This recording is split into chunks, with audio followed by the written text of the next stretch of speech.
This next section is an extension of the Nycos Launchpad, and I want to ask you if you would like to play a game. The evidence is in, from my research, that we are, if you will, living in a simulation. And what I mean by that is I'm not referring to a matrix or anything like that, but the reality is that every one of us lives in a world where we choose what roles we wish to play. And what I'm going to suggest is I want to talk about setting up session 0 for the game of your life, of my life, and how we can endeavor to utilize the mechanisms of role-playing games in order to align ourselves more perfectly with the world we would like to see. After all, our successful pattern in life has as much a character pattern as any character we would make for a role-play game. So we simply have to figure out how to create the role, and then we build our lives into that place.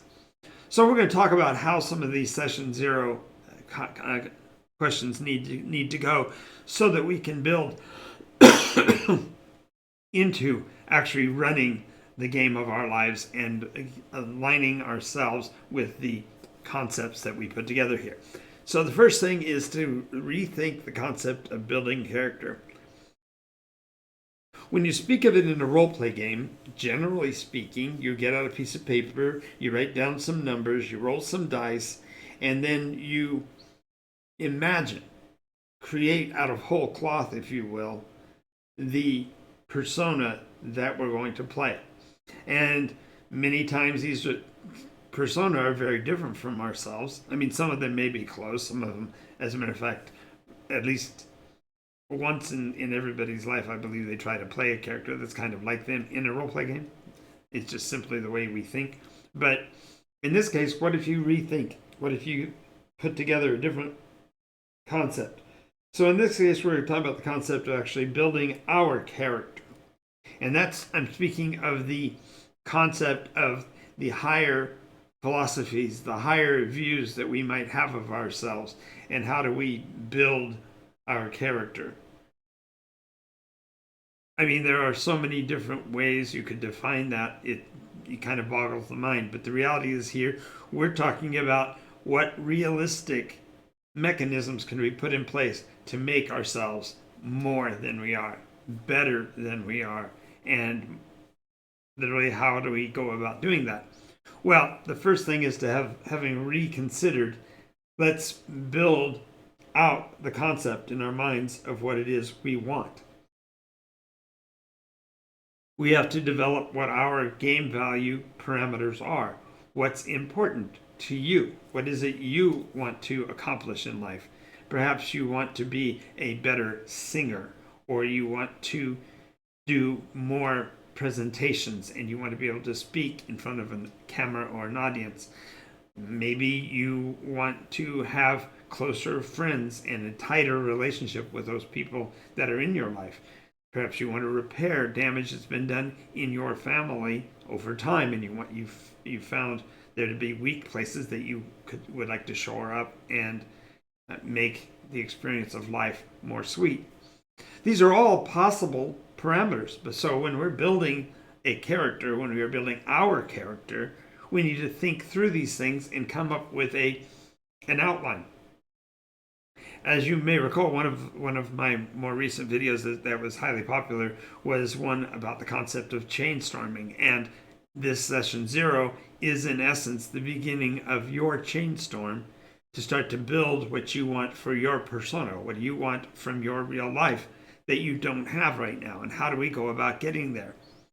We need to build a record of your character skill sets, like a CV or a resume.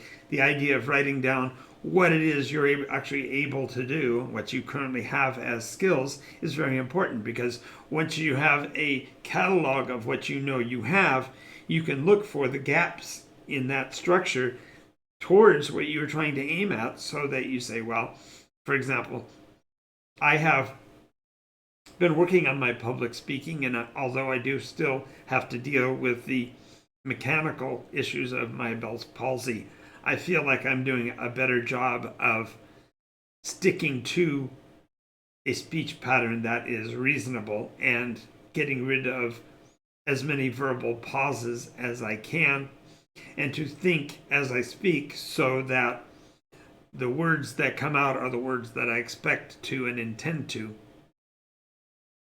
But beyond that, of course, there's always the possibility of getting a speech coach or watching videos about speaking that will give me more information.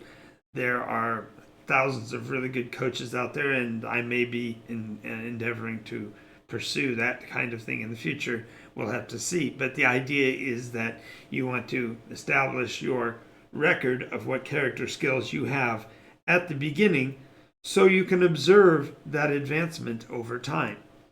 Now, this does mean that you have to really make some really hard decisions and even harder assessments about your current skill, because all of us would like to think that we have what we need, that we are complete, that we can actually pursue what we want to pursue right now. And the reality is there may be gaps that need to be overcome.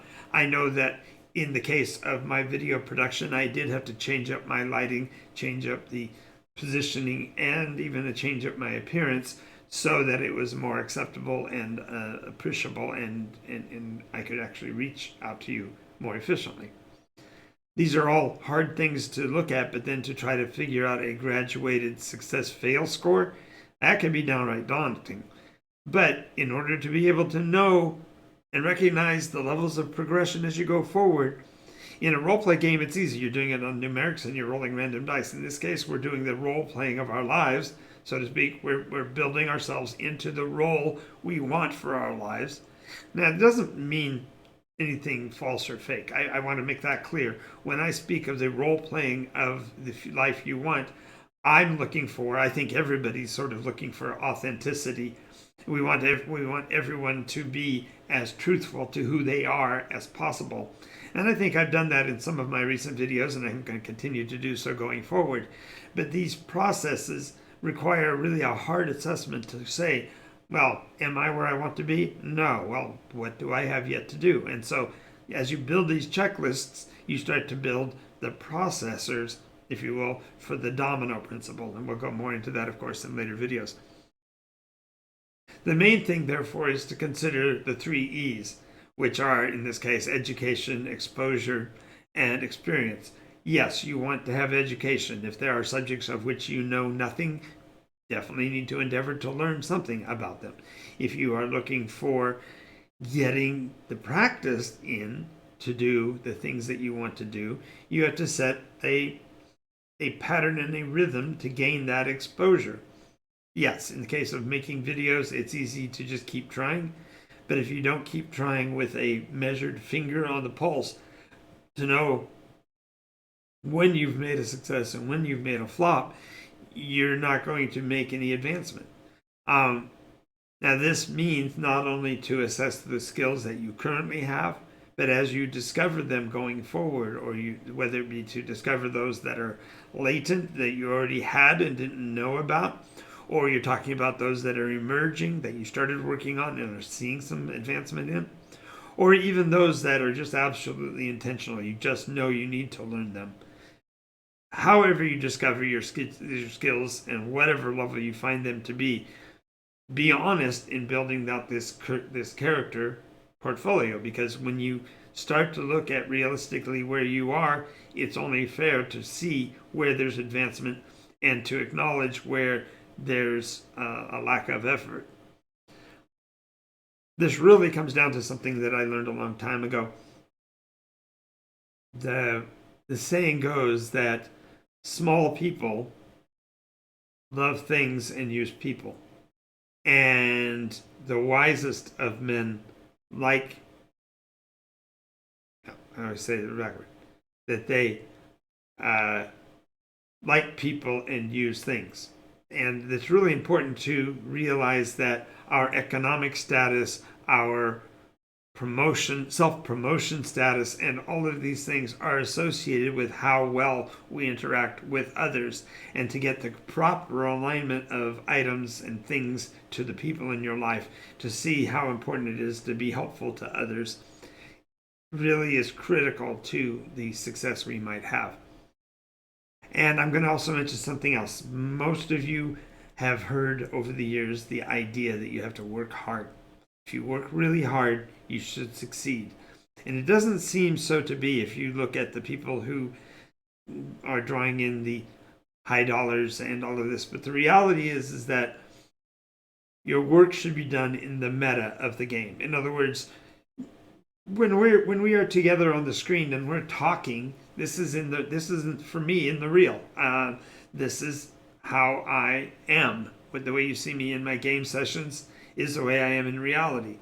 And when it comes down to actually doing the physical labor of my life, doing my laundry and stuff like that, I don't necessarily share that aspect, because to me, that's operating in the meta. That's things that have to be done. They have to be taken care of. The cleaning and the washing and all that kind of stuff. It actually does exist. We all suffer it, and it's reality. But if we live in that place where we work, then our mindset becomes ingrained into the work of our lives. And when you are thinking about working and you're not living, you're not becoming more than who you are. It's like when you're a child and you are playing at a game or whatever, you are completely in that moment and you are a part of that, and you are learning, because that's what you are doing, is you're opening your mind to creativity and new concepts and ways of thinking that you may not have had before. And reality is that when we do the work of life, we actually are shutting down that portion and doing just the mundane. So I'm going to suggest that you think in reverse, and that is play in the real. When you are going to your place of employment, love what you do, love what you are attempting, love your successes, relish those moments. But that is the playful side of life. Don't make that the work of life, because when you make the life into work, it loses its luster and it loses its fun.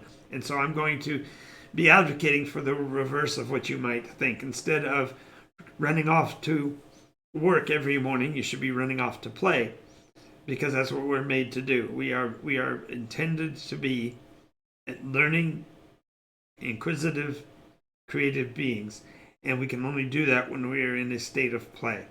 So we'll get more into that. Now, I will have to say that I love this phrase. Life is actually the game. We are all merely players, as Shakespeare would say, and he would speak of it in terms of the theater, but that's because that's what he loves. In my case, I believe that that everything that we do is part of a large-scale game of which we are a part. And so I use the phrase "go play" as sort of a double entendre. Not only am I saying go and play, which is absolutely true, I'm also saying go play, as in play is an amazing way to live. So go play.